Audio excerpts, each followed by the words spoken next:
आप देख रहे हैं इंडिया टाउन न्यूज, भारत की बात।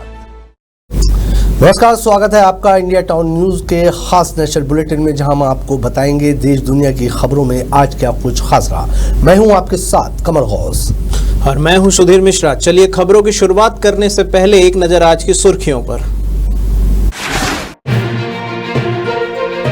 नीचे से भी नीचे उतर आया आतंकी मुल्क पाकिस्तान, धार्मिक स्थलों को निशाना बना रहा है नापाक पाकिस्तान। आप शंभू मंदिर पर दागी मिसाइल। भारत का वार प्लान हुआ तैयार, पीएम मोदी ने डोभाल के साथ फिर की बैठक, पल पल का लिया अपडेट। पूर्व सैन्य प्रमुखों के साथ मोदी ने किया विचार विमर्श। अमेरिकी विदेश मंत्री ने एस जयशंकर से की बात, पहले पाकिस्तानी आर्मी चीफ मुनीर को किया था फोन। रूबियो ने जयशंकर मुनीर से तनाव कम करने पर की चर्चा। पाकिस्तान के घाव पर IMF ने लगाया मरहम, 11,000 करोड़ का लोन मंजूर। नहीं सुनी भारत की बात, भारत ने कहा आतंकवाद को फंडिंग करना खतरनाक।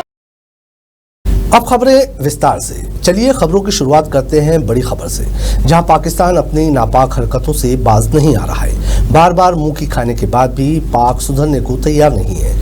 पाक की ओर से एक बार फिर भारत के धार्मिक स्थलों को निशाना बनाने की कोशिश की गई है। पाकिस्तान ने जम्मू के आप शंभू मंदिर को निशाना बनाकर मिसाइल हमला किया है।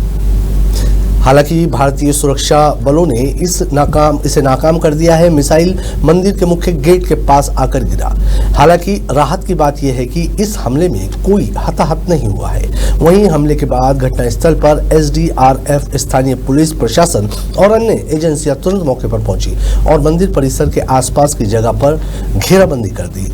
SDRF कर्मियों के मुताबिक फिलहाल स्थिति पूरी तरह से नियंत्रण में है और किसी तरह की जनहानि की सूचना नहीं है।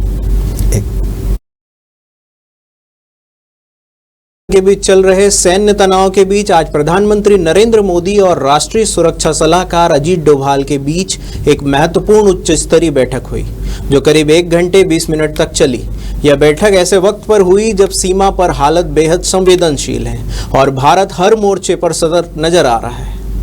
सूत्रों के अनुसार बैठक के दौरान दोनों ने सीमा की मौजूद स्थिति, सैन्य कार्रवाई की प्रगति और आगे की रणनीति पर विस्तार से चर्चा की। इस बैठक में डोभाल ने पीएम को सेना की ताजा रिपोर्ट, आतंकी गतिविधियों की जानकारी और खुफिया एजेंसियों से मिले इनपुट भी सौंपे। बैठक के बाद NSA अजीत डोभाल प्रधानमंत्री आवास योजना से बाहर निकलते हुए दिखाई दिए, जिससे यह स्पष्ट हो गया कि सुरक्षा व्यवस्था पर तेजी से फैसले लिए जा रहे हैं और केंद्र सरकार पूरी तरह सक्रिय मोड में है। सूत्रों का कहना है कि जल्द ही इस बैठक के निष्कर्षों के आधार पर सैन्य और कूटनीतिक मोर्चों पर कुछ बड़े कदम उठाए जा सकते हैं। अमेरिकी विदेश मंत्री मार्को रूबियो ने पाकिस्तान की सेना प्रमुख जनरल असीम मुनीर से चर्चा के बाद शनिवार को विदेश मंत्री एस जयशंकर से बात की। अमेरिकी विदेश मंत्री ने चर्चा के दौरान भारत और पाकिस्तान के बीच तनाव कम करने और गलत अनुमान से बचने की आवश्यकता पर जोर दिया। अमेरिकी विदेश विभाग की एक प्रेस विज्ञप्ति में प्रवक्ता टैमी ब्रूस के हवाले से कहा गया है कि विदेश मंत्री मार्को रूबियो ने भारतीय विदेश मंत्री सुब्रमण्यम जयशंकर से बात की। विदेश मंत्री रूबियो ने जोर दिया कि दोनों पक्षों को तनाव कम करने और गलत अनुमान से बचने के लिए सीधे संवाद को फिर से स्थापित करने के तरीके की पहचान करने की आवश्यकता है। अंतर्राष्ट्रीय मुद्रा कोष कार्यकारिणी बोर्ड ने पाकिस्तान को जलवायु से जुड़ी चुनौतियों के समाधान के लिए 1.4 अरब डॉलर यानी कि लगभग 12,000 करोड़ रुपए का नया ऋण देने की मंजूरी दे दी है। यह fund climate resilience loan program के तहत जारी किया गया है। इसके साथ ही IMF ने एक्सटेंडेड फंड फैसिलिटी के तहत 7 अरब डॉलर लगभग 60,000 करोड़ के आर्थिक सहयोग की पहली समीक्षा को भी स्वीकृति दी है।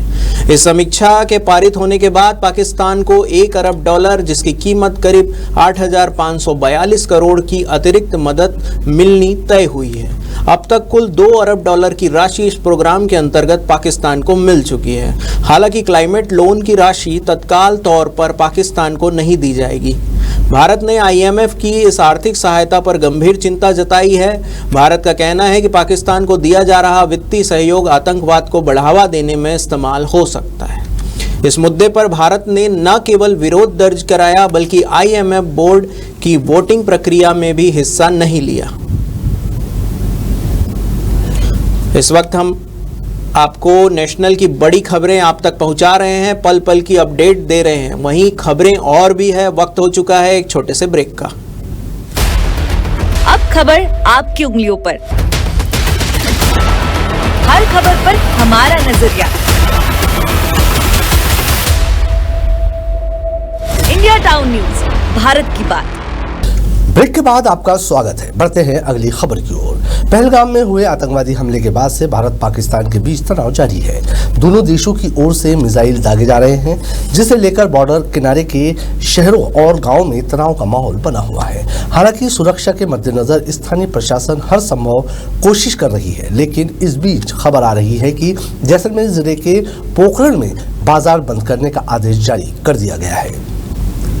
मिली जानकारी के अनुसार जिला प्रशासन ने भारत पाकिस्तान के बीच बने हालात को देखते हुए आगामी आदेश तक पोखरण कब्जे में सभी बाजार बंद रहेंगे। बाजार बंद किए जाने की खबर मिलते ही लोगों में हड़कंप मच गया है और राशन सब्जी लेने भीड़ उमड़ पड़ी है। हालांकि प्रशासन ने इस संबंध में जानकारी देते हुए बताया है कि ये निर्णय एहतियातन लिया गया है। वहीं दुकानदारों का कहना है कि अचानक बाजार बंदी की खबर से स्टॉक खत्म होने का डर भी लोगों को सताने लगा है, जिसके चलते कुछ ही देर में दुकानों से कई आवश्यक वस्तुएं खत्म हो गई। वहीं स्थानीय नागरिकों ने प्रशासन से स्पष्ट दिशा निर्देश जारी करने की मांग की है ताकि अफवाहों पर रोक लगाई जा सके। भारत और पाकिस्तान के बीच लगातार बढ़ते तनाव के बीच छत्तीसगढ़ के मुख्यमंत्री विष्णुदेव साय का बड़ा बयान सामने आया है। उन्होंने कहा है कि प्रदेश सरकार पूरी तरह सतर्क है और हर परिस्थिति से निपटने के लिए तैयार है। मुख्यमंत्री साय ने यह भी कहा है कि हमारी तैयारी पूरी है। राज्य में मॉक ड्रिल भी की गई है। जैसे जैसे केंद्र से निर्देश मिल रहे हैं, हम उसका सख्ती से पालन कर रहे हैं। उन्होंने स्पष्ट किया है कि छत्तीसगढ़ सरकार केंद्र सरकार से मिले सभी दिशा निर्देशों के अनुरूप काम कर रही है और किसी भी आपात स्थिति से निपटने के लिए प्रशासनिक और सुरक्षा एजेंसियां अलर्ट मोड पर है। कंगना रनौत, जो एक्ट्रेस से राजनीति में कदम रख चुकी है, हमेशा किसी न किसी कारण से चर्चा में रहती है। वे अपने स्पष्ट और बेबाक राय के लिए जानी जाती है। हाल ही में भारत पाकिस्तान के बीच बढ़ते तनाव के बीच कंगना ने पाकिस्तान पर तीखा हमला किया है। बॉलीवुड एक्ट्रेस और बीजेपी सांसद कंगना रनौत एक बार फिर अपने तीखे राजनीतिक बयान को लेकर सुर्खियों में छा गई है। जैसा कि पूरा देश इस समय जंग के हालातों से गुजर रहा है, पाकिस्तान की ओछी हरकतों का भारत बॉर्डर पर जोरदार जवाब दे रहा है। इसी बीच कंगना एक बार फिर पाकिस्तान पर बुरी तरह भड़कती नजर आ रही है। इस बार उन्होंने बिना किसी लाग लपेट के अपना गुस्सा जाहिर करते हुए एक बड़ा बयान दे दिया। उनका ये पोस्ट तेजी से सोशल मीडिया पर वायरल हो रही है, जहाँ काफी सारे लोग उनका सपोर्ट कर रहे हैं और उनकी वाहवाही भी कर रहे हैं। कंगना हमेशा से ही अपने बेबाक बयानों को लेकर पहचानी जाती है और इस बार भी कुछ ऐसा ही हुआ। भारत और पाकिस्तान टेंशन के बीच उन्होंने एक बार फिर पाकिस्तान पर जमकर निशाना साधा। सीमा पार बढ़ते तनाव के बीच कंगना ने अपने इंस्टाग्राम स्टोरी में पाकिस्तान को आतंकियों से भरा हुआ घटिया देश बताया। ऑपरेशन सिंदूर की सफलता और भारत पाकिस्तान तनाव के बीच भारतीय क्रिकेटर विराट कोहली ने इंडियन आर्मी के लिए भावुक पोस्ट सोशल मीडिया पर जारी किया है। विराट कोहली ने भारतीय सेना का आभार व्यक्त करने के लिए भावुक पोस्ट किया। कोहली ने पोस्ट करते हुए लिखा, हम इस कठिन समय में हमारे देश की रक्षा करने के लिए अपने सशस्त्र बलों के साथ एकजुटता से खड़े हैं और उन्हें सलाम करते हैं।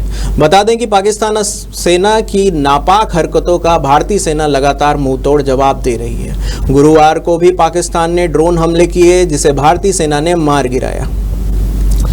हमारे नेशनल बुलेटिन में फिलहाल इतना ही। और भी खबरों के लिए बने रहिए इंडिया टाउन न्यूज के साथ और हमें दीजिए इजाजत।